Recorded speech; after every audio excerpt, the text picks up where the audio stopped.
बैठ। लास्ट जो हमने किया था इलेक्ट्रिकल में, ठीक है, मैंने भी इलेक्ट्रिकल को बताया, हमारे पास निकालो।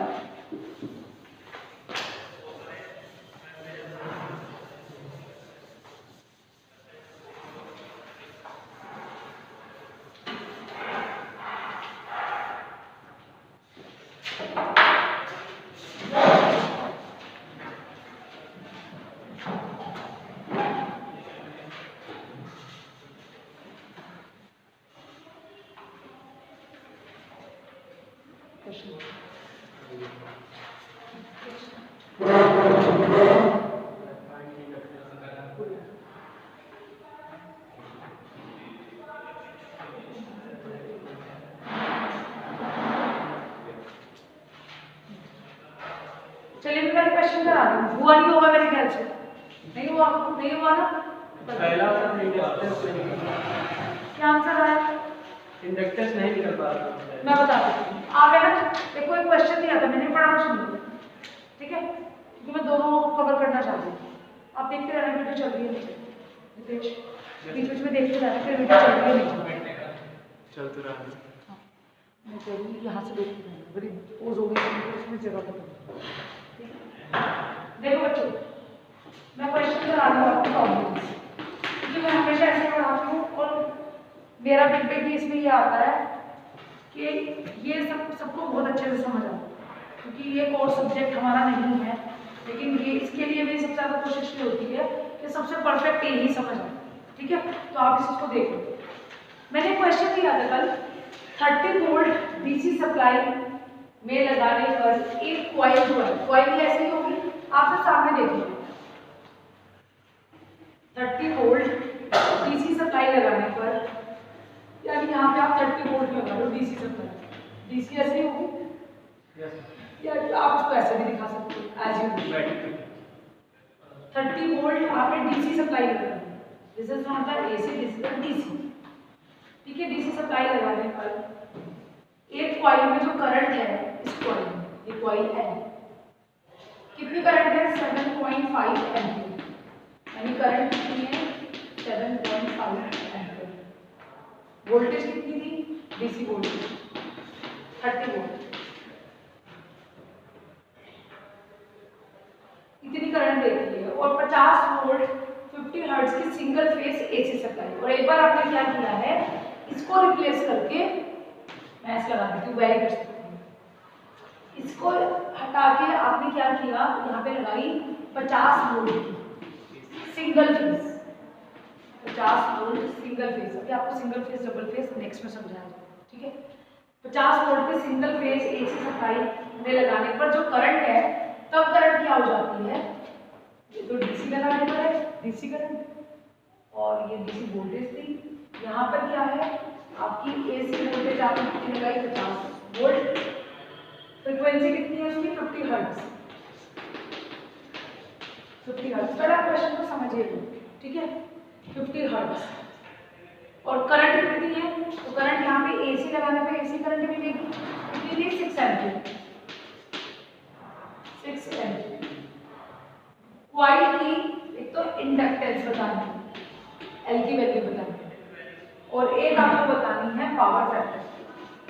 पावर फैक्टर मतलब कोस पावर, भी आपने टेन में पढ़ोगे, फिर आप कोस पावर समझो, कोस पावर की क्या कहानी है, क्यों पढ़ रहे हैं, क्यों जरूरत है, बहुत ज्यादा जरूरत है कोस पावर, ठीक है।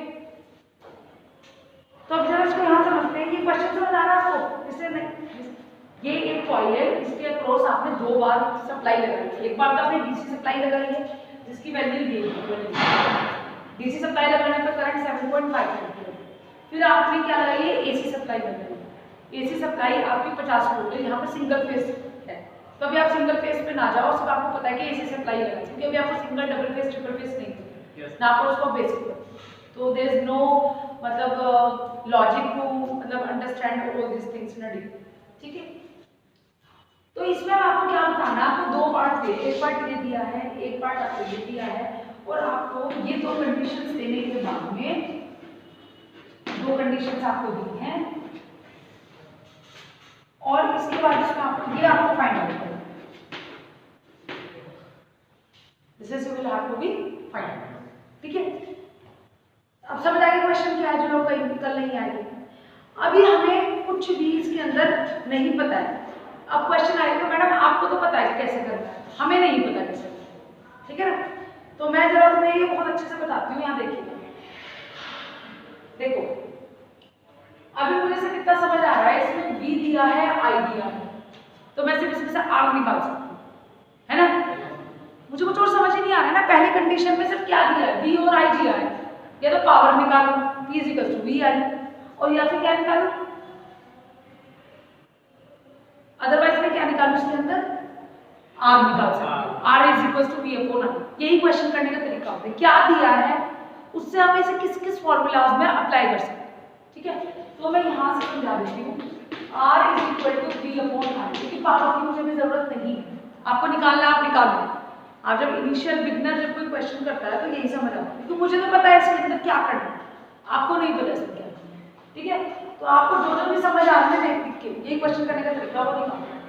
ये जो R निकलेगा, ठीक है, R = VI, R = VI, तो V क्या है, V कितना है, और यहाँ पे करंट क्या है, DC, ये नहीं ले सकते इसमें, तो V बराबर क्या है 7.5 शाम, और I क्या है उल्टा कर दो 30 / 7.5, समझ आ रही मेरी बात। V/I, V DC और I DC, इससे हमारा क्या निकल गया R निकल गया, ठीक है। यहाँ से तो निकल गया हमारा R, पहले समझ लो, नोट कर लो। इसी तरह भी हमें इसको समझ नहीं आ रहा है, इसमें भी हम ये निकालते हैं, लेकिन आप AC में काम आप यहाँ पे भी यही करोगे, आप कहोगे मैडम मैं तो यहाँ पे भी इसको समझ लो, मत नोट करो, नहीं समझ आएगा, नहीं समझ आएगा क्या बोलो, पहले समझ लो। आप यहाँ पे भी कहोगे मैडम जैसे यहाँ पे R = V/I किया है, यहाँ पे भी यही समझ आ रहा है, ठीक है। तो भाई मैंने तो R = V/I मैडम लिख दिया, ठीक लिखा आपने, कोई दिक्कत नहीं, ठीक है। लेकिन इलेक्ट्रिकल में रेजिस्टेंस नहीं होती है, उसको हम इम्पीडेंस बोलते हैं, क्या बोलते हैं, इम्पीडेंस। तो हम यहाँ R की जगह क्या मेंशन करेंगे, R की जगह Z, बाकी चीज समझ आ गई मेरी बात। इसको भी आपको आगे समझाया जाएगा, इसके जस्ट बाद में आपको ये सब कुछ डिस्क पढ़ना है, ठीक है। अभी मैं बताऊंगी, इतनी बात सबको समझ आ रही है। अगर कोई पुराना पीछे नहीं भी आया है ना, तो हमेशा दिमाग को नया लेके बैठो, आपको एकदम समझ आ जाएगा। ये समझ आया ना कि हमने R से Z में क्यों रिप्लेस किया, यहाँ पे आप R नहीं लिख सकते, समझ आ गई मेरी बात। क्योंकि ये जो रेजिस्टेंस है ना, ये जो रेजिस्टेंस है ये इंडक्टर की रेजिस्टेंस है, और इंडक्टर की रेजिस्टेंस को हम R नहीं कहते, वो तो रेजिस्टर के लिए होती है। कॉइल के लिए, कैपेसिटर के लिए आप Z ही कैलकुलेट करते हो, X ही कैलकुलेट करते हो, समझ आ गई मेरी बात। इतनी बात सबको समझ आ गई है। Z बराबर, तो आपने क्या किया, Z बराबर VAC क्या है 50 और करंट क्या है 6। अरे मेरी बात समझ, अब नोट करो, पहले इसको नोट करो जल्दी से, ज्यादा टाइम मत लगाना, फटाफट। इसकी वैल्यू आ रही है 4 ओम और इसके आगे 8.3 इसकी भी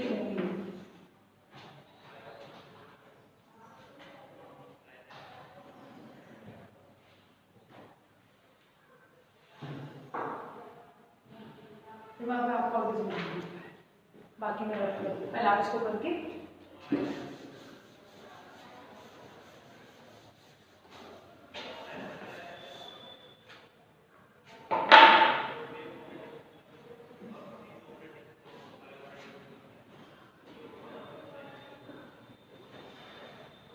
ठीक है, हो गया, फटाफट करो बच्चे।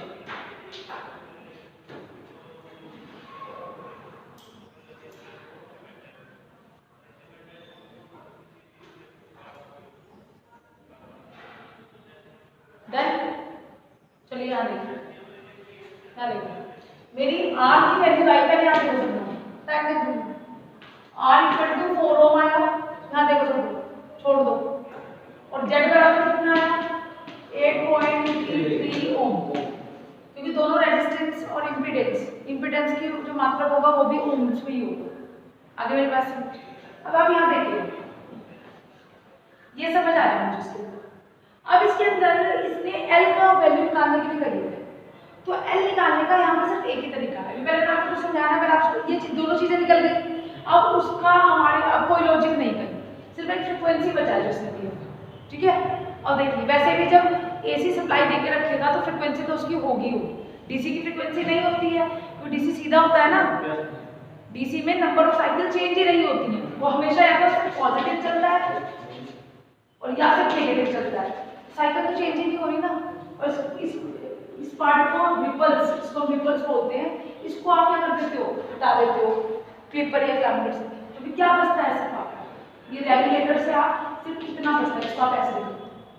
तो डीसी के अंदर फ्रिक्वेंसी नहीं होती, डीसी के अंदर फ्रिक्वेंसी का मतलब क्या होता है, चेंजिंग साइकिल पर सेकंड, ये होता है, ठीक है ना, ये सिर्फ एसी के अंदर होता है। तो जिसके अंदर साइकिल बार बार चेंज हो रही है, ये चेंज नहीं हो रही है, ठीक है। मैं यहाँ पे हूँ, मैं आगे हो रही हूँ पीछे हूँ, तो मैं आगे क्लास में ना, जब मैं दूसरी क्लास में जाऊंगी तब जैसे वर्क कहते हैं ना कि मैंने इसको पुश किया, आपने काम तो किया लेकिन वर्क डन क्या हुआ, जीरो, क्योंकि डिस्प्लेस नहीं हुआ।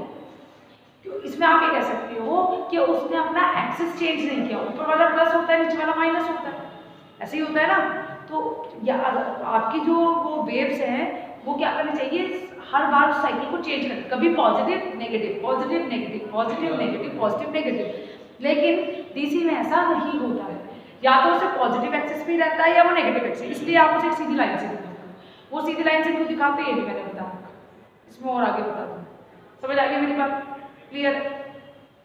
तो हम बेसिकली यहाँ पे क्या करते हैं कि आपको समझ आ जाएगा कि यहाँ पे फ्रीक्वेंसी डीसी में क्यों नहीं होती है। फ्रीक्वेंसी का सिंपल सा मतलब है, फ्रीक्वेंसी का मतलब ये होता है, ये लड़का बोलता है गौरव धीरे बोलो, मैं बहुत जल्दी बोलती हूँ, लाइव एग्जाम्पल लेते हैं, जितनी देर में मैं 1 मिनट में या कोई जल्दी काम करता है, बहुत जल्दी काम करता है, तो वो उस काम को जल्दी कंप्लीट कर देगा, और जो थोड़ा टाइम लेके काम करता है, ठीक है, वो क्या करेगा, वो धीरे काम करेगा। तो अगर मुझे 5 मिनट लग रहे हैं तो उसको 7 मिनट लगेंगे, तो जल्दी काम किसने किया, मैंने, ठीक है। तो जितनी जल्दी वो काम हो जा रहा है, तो इसी तरह इसका मतलब है जितनी जल्दी अपने क्या कर रहा है, वेव्स को अपना, उसको जो इलेक्ट्रॉन है वो कितनी जल्दी क्या कर रहा है, एक साइकिल को कवर कर रहा है। एक साइकिल होती है 2 पाई, एक साइकिल कितने की होती है 2 पाई की, और 2 पाई की एक साइकिल के लिए खाली ये 2 पाई थोड़ा ना हो सकता, 2 पाई के लिए क्या होगा, 2 पाई का मतलब क्या है, ऐसे इन सारे कोऑर्डिनेट को कंप्लीट करें प्लस और माइनस, ठीक है। तो यही आपका कोऑर्डिनेट हो गया, इसीलिए हम हमारे सामने कोऑर्डिनेट को ऐसे लिख सकते हैं। समझ आ गया मेरी बात, क्लियर है, ठीक है। तो चेंजिंग साइकिल पर second is known as frequency and DC does not change its position, that's why the DC has no frequency, DC के अंदर कोई फ्रीक्वेंसी नहीं होती। समझ आ गई मेरी बात। अब देखिएगा, अब मेरे पास एक तरीका बचता है, मुझे L निकालना, पहली चीज क्या निकालनी है, L, cos फाई को आप निकल जाए, ठीक है। पहले हमें L निकालना, तो L निकालने के लिए क्वेश्चन मैंने बताया था, एक ही क्वेश्चन, एक ही आपके पास फॉर्मूला है रिएक्टेंस, ये देखो XL बराबर 2 पाई FL, ये बताया था, ठीक है। जो लोग नहीं आए थे या आप में शायद कोई भी नहीं आया था, यहाँ देखिए x दिव्यांश आ रहा है, XL बराबर 2 पाई FL होता है। ये जो होती है ना, ये वाली चीज मैंने इसमें बता रखी है वीडियो में, दिस नोन एज रिएक्टेंस। क्या होती है रिएक्टेंस, रिएक्टेंस मींस प्रतिघात, क्या कहते हैं, प्रतिघात। इसका मतलब होता है कि आपकी कोई भी चीज प्योर नहीं होती है। अगर आप ये कहते हो कि आपका इंडक्टर और कैपेसिटर जो है वो स्टोरिंग एलिमेंट है, मतलब ऊर्जा का संचय करता है, ठीक है, तो ऊर्जा का संचय करता है तो प्योर नहीं हो सकता कि आपने 550 वोल्ट वैल्यू वो दी वोल्टेज तो करंट आपकी पूरी उसके बराबर आएगी, नहीं, ऐसा कभी भी नहीं होगा, कुछ ना कुछ ड्रॉप जरूर होगा, क्योंकि कोई भी चीज़ प्योर नहीं होती। अगर मैंने आपको 100% पढ़ाया तब भी आपका 80% ही काम किया होगा, तो वो 20% जो है आपने तो दिमाग में स्टोर किया था ना, पर लिखते लिखते तो वहाँ रह गया ना, तो आपके नंबर कुछ कट गए, तो वो क्या होगा, ड्रॉप होगा। उस ड्रॉप को रजिस्टर में तो बोलते हैं रेजिस्टेंस, लेकिन कैपेसिटर और इंडक्टर के लिए वो आर नहीं हो सकता, क्योंकि आर जो शब्द बना है, जो रेजिस्टेंस ड्रॉप बना है, वो किसके लिए बना है, रजिस्टर के लिए, ठीक है। लेकिन यहाँ पर ड्रॉप हुआ है, तो ड्रॉप का मतलब ही क्या है, रेजिस्टेंस है, अरे मेरी बात समझ, तो उस रेजिस्टेंस को हम क्या बोलेंगे, इंडक्टर और कैपेसिटर के केस में रिएक्टेंस बोलेंगे। क्या बोलेंगे, रिएक्टेंस। रिएक्टेंस मतलब प्रतिगम, ठीक है। तो एक्सएल बराबर से वैल्यू होती है 2/f, और कैपेसिटर के केस में क्या होगी ये वैल्यू, x = 1/2π। समझ आ रही है मेरी बात, क्लियर है कि क्लियर है? अब देखिए, तो मुझे अब देखो बच्चे, मुझे इसके अंदर अब इसके अलावा कोई और फॉर्मूला नहीं है, इसके अलावा L को निकालने का कोई और फॉर्मूला नहीं है, ठीक है। तो हम क्या करेंगे, हमें f की वैल्यू तो पता है, 2π की वैल्यू भी पता है, ठीक है। 2 × 3.14 मल्टीप्लाई बाय f क्या है, 50 हर्ट्ज, 50 मल्टीप्लाई बाय L। अब मुझे यहाँ पे सिर्फ अगर एक्सेल की वैल्यू पता लग जाए तो मेरा काम हो जाएगा मेरा काम। तो उसके लिए आपको क्या करना है, उसके लिए आपको एक काम करना है, आपको एक इक्वेशन लिखो, z इज इक्वल टू, देखो क्या समझना है, तो z होती है ना इम्पीडेंस, इम्पीडेंस वर्ड मैंने यूज किया है, impedance word total resistance plus inductance और कैपेसिटेंस के स्क्वायर और अंडर रूट के बराबर। कैसे होता है मैं बताती हूँ। देखो, अब मैंने आपको ये समझाया कि मैंने आपको एक चीज लेकर समझाई। मैंने कहा कि एक तो मैंने लिया प्योर रेजिस्टिव सर्किट को, खाली आर, फिर मैंने समझाया सिर्फ एलओ सर्किट के अंदर, ऐसे ना ऐसे समझाया, या तो मैंने कहा सिर्फ आर सर्किट के अंदर, फिर मैंने कहा ये आर हटा दो सिर्फ एल भी, फिर मैंने कहा एल हटा दो सिर्फ सी, ठीक है, ऐसे समझाया। लेकिन जनरल लाइफस्टाइल में जब हम इसके बाद पढ़ेंगे तो हमें पता है कि खाली आर तो हो नहीं सकता है, खाली एल भी नहीं हो सकता। कैसे, आर एल और सी का कॉम्बिनेशन ही होगा, या तो आर एल का कॉम्बिनेशन होगा, या आर सी का कॉम्बिनेशन होगा, या एल सी का कॉम्बिनेशन होगा, या एल आर का कॉम्बिनेशन होगा, या आर एल सी का कॉम्बिनेशन होगा। फिर उसमें हमें नेक्स्ट टॉपिक पढ़ना है कि वो सीरीज में हो, आर एल सी सीरीज में हो, या आर एल सीरीज में हो, या एल सी सीरीज में हो, या आर सी सीरीज में हो, या फिर दोनों पैरेलल में हो, या तीनों पैरेलल में, ठीक है। कोई कॉम्बिनेशन बनते हैं तो सीरीज या पैरेलल, यही तो होता है ना, यही तो दो चीज होती है, तो सीरीज है या पैरेलल, इसके अलावा कोई और तरीका ही नहीं है, ठीक है। तो आपको ये बताना है कि जब आपके सर्किट में आपके आर एल सी सब कुछ जुड़ा हुआ होगा, तब उस वर्ड के लिए आपको रेजिस्टेंस नहीं, रिएक्टेंस नहीं, टोटल वर्ड यूज करना है इम्पीडेंस।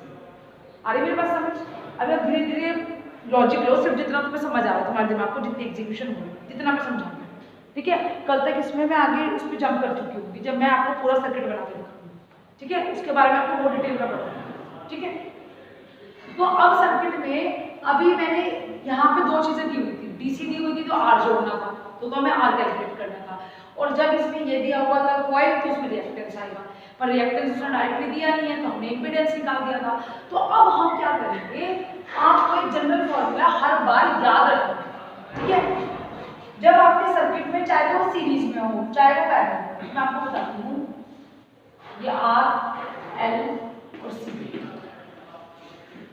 इसका क्या आएगा एक्सएल एक्सी, और ये क्या आएगा आर, ऐसे ही आएगा, ठीक है। तो टोटल जो वैल्यू यहाँ पर आएगी वो होगी जेड, जेड बराबर अंडर रूट, ये समझ आपको पता लगेगा, ये नेक्स्ट बताऊंगी मैं, पहले समझा रही हूँ कि ये अंडर रूट क्यों है। ये एक ट्रायंगल बनेगा, ठीक है, उस ट्रायंगल से आपको ट्रायंगुलर लॉ से पता लगेगा, जैसे उसका फेजर डायग्राम होता है ना, उस फेजर डायग्राम की वजह से ये आंसर आया, ये आपको नेक्स्ट बताऊंगा। यहाँ पे कोई एक चीज भी अगर मैं लिखूंगी ना, वो ऐसे नहीं कहूंगी कि तुम उसको ऐसे याद करोगे, क्योंकि ऐसे याद करने का कुछ भी नहीं होता, ठीक है। तो अभी तो आप इसको सिर्फ क्वेश्चन सॉल्व करेंगे, क्योंकि क्वेश्चन मैंने दे दिया तो इसको सॉल्व करना है।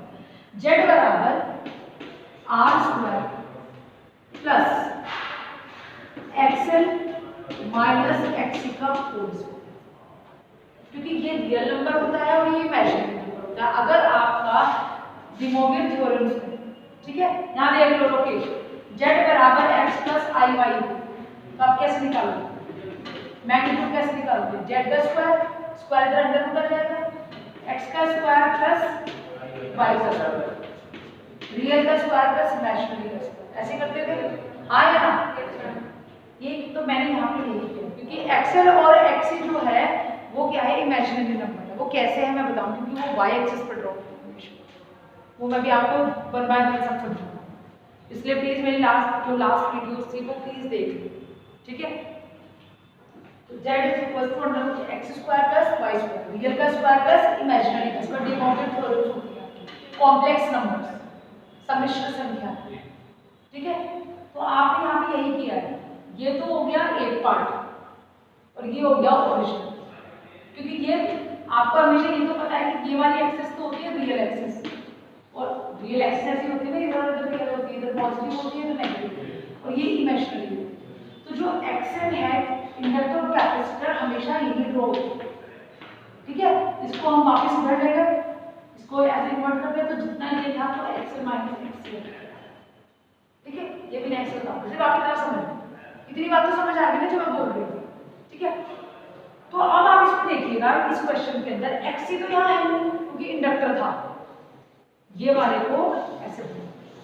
अब मेरी बात सुनो, अब मेरी बात सुनो आप,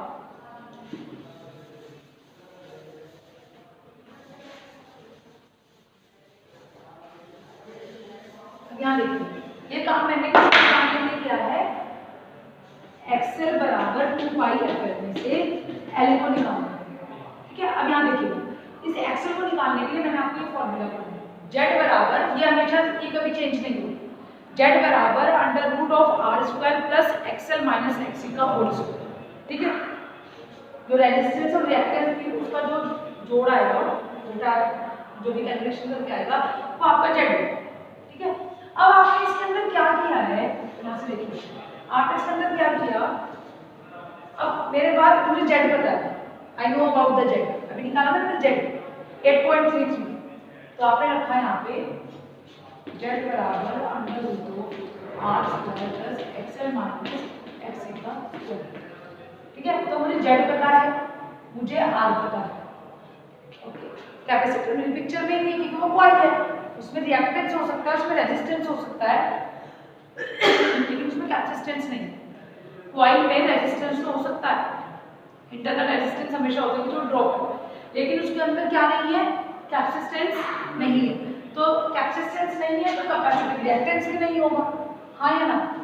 तो आप इसको जीरो कर दीजिए, जेड बराबर R square plus XL minus XC का स्क्वायर, जीरो हो जाएगा, ठीक है। तो क्या बचा, जेड बराबर इसको अंडर रूट को में कर लीजिए square, Z square R square plus XL square, ठीक है। क्लियर? फिर आपने क्या किया, एक्सएल को ये छोड़ दिया, Z square minus R square, फिर इस पूरे को इधर उठा के लेंगे, इस पूरे को इधर, ये समझ आता है सबको। तो मैंने इसको सीधा सीधा ही लिख दिया, एक्सएल का square Z square minus R square, ठीक है। स्क्वायर लिखते ही इधर क्या आ जाएगा, अंडर रूट। आ रही मेरी बात समझ? आपने क्या किया, एक्सएल बराबर, अब रखो जेड की वैल्यू, क्या थी जेड की वैल्यू 8.33 का स्क्वायर, तो 64 समथिंग आ गया, ठीक है, माइनस आर स्क्वायर 4 का स्क्वायर। आ रही मेरी बात समझ? तो यहाँ से आपका एक्सेल निकालिए, मैं इसका आंसर डायरेक्टली बता रही हूँ, आप नोट कर लीजिए। ये आ गया आपका एक्सेल 7 पॉइंट, ये वैल्यू आएगी अंडर रूट 3889, ठीक है। सॉल्व करने के बाद और फिर आएगा 7.31, ठीक है बच्चों।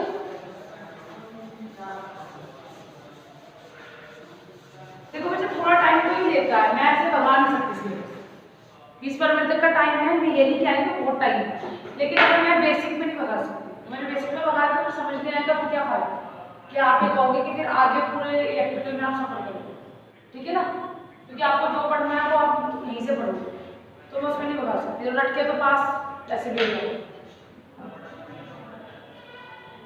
7.31। आगे मेरी बात समझ में, इसे रख लो, ठीक है, ऊपर लिख दिया।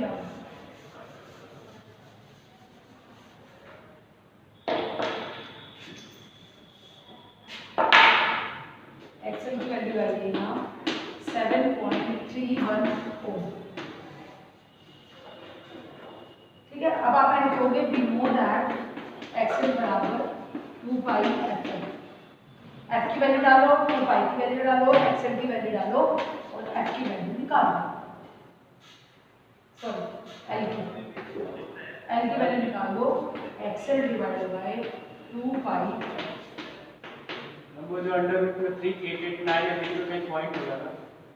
अरे कर दो उसमें पॉइंट्स में, वैसे भी वो 0.33 है तो वैसे भी 4 तो 9 तो हो नहीं सकता। तो राउंड फिगर में जो आप देख लेना ये कैलकुलेशन क्या थी मिस्टेक कर, क्योंकि इसमें थोड़ी सी प्रॉब्लम है, कैलकुलेशन इसमें गलत दी हुई है।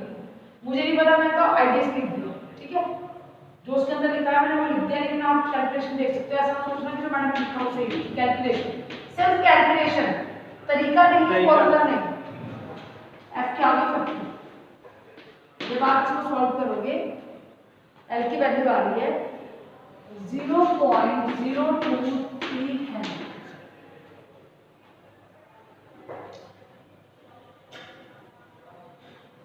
0.023 हेनरी। जल्दी से नोट करो।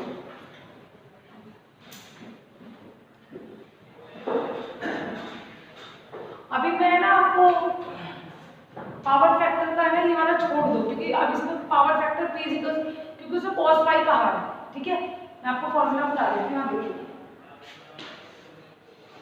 ऐसे होता है cos फाई।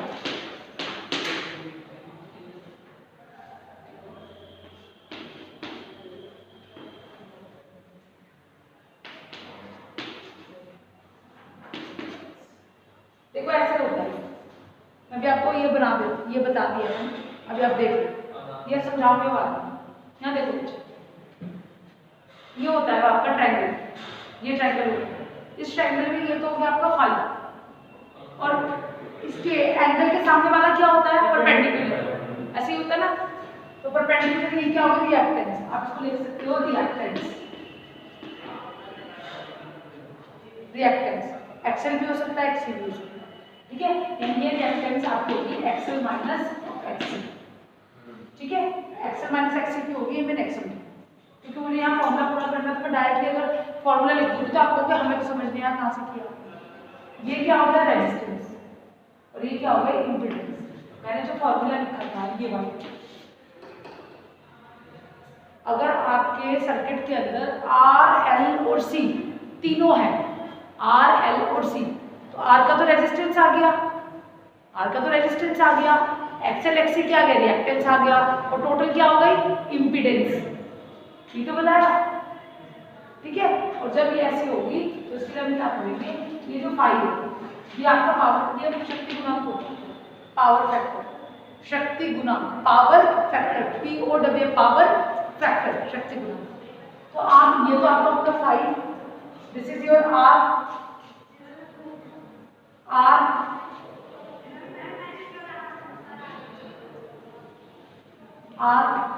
और ये हो गया जेड और ये हो गया रिएक्टेंस। अभी मेरे पास समझ, ये हो गया आपकी रिएक्टेंस मेरे एक्सएल माइनस एक्सएल। ठीक है, तो आप जैसे यहाँ पर फाई को सॉल्व करोगे, यहाँ पे फाई को सॉल्व करोगे, तो लंब इसके एंगल के सामने वाला, जिसका मैथ ठीक है वो भी समझ रहे, एंगल के सामने वाला हमेशा परपेंडिकुलर होता है। ठीक है, तो एंगल के सामने वाला क्या पड़ा परपेंडिकुलर। ठीक है, तो ये तो हो गया लंब, परपेंडिकुलर, बेस, हाइपोटेन्यूज। ठीक है, तो हाइट के लिए तो cos फाई बराबर क्या होता है, शक्ति गुणांक हमारा क्या होता है cos फाई, cos में होता है, तो cos बराबर क्या आ जाएगा आधार बटे कर्ण, तो r upon base upon hypotenuse r upon z। ठीक है, अब हमारा जो है cos फाई बराबर r की वैल्यू क्या थी 4 और z की वैल्यू क्या थी 1। ये वैल्यू हमेशा 1 से कम आती है, कि cos फाई जो होता है 1 और 0 के बीच में होता है, 1 और 0 के बीच। लक्षिता भाई पहले मेरा बी पढ़ लो, क्योंकि मैं बीच में मैथ्स के लिए तुम्हें नहीं देता, तो मैं यहाँ बैठी हूँ सबसे गलत बात करेगा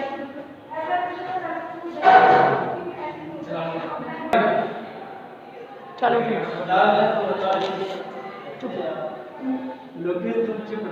तो cos फाई की जो वैल्यू है वो आ रही है आपकी 4/8.33, तो ये वैल्यू आएगी 1.2 और 1.3 के बीच में आएगी तो ये वैल्यू हो जाएगी आपकी 45 से 48 के बीच में आएगी। ठीक है, थैंक यू वेरी मच।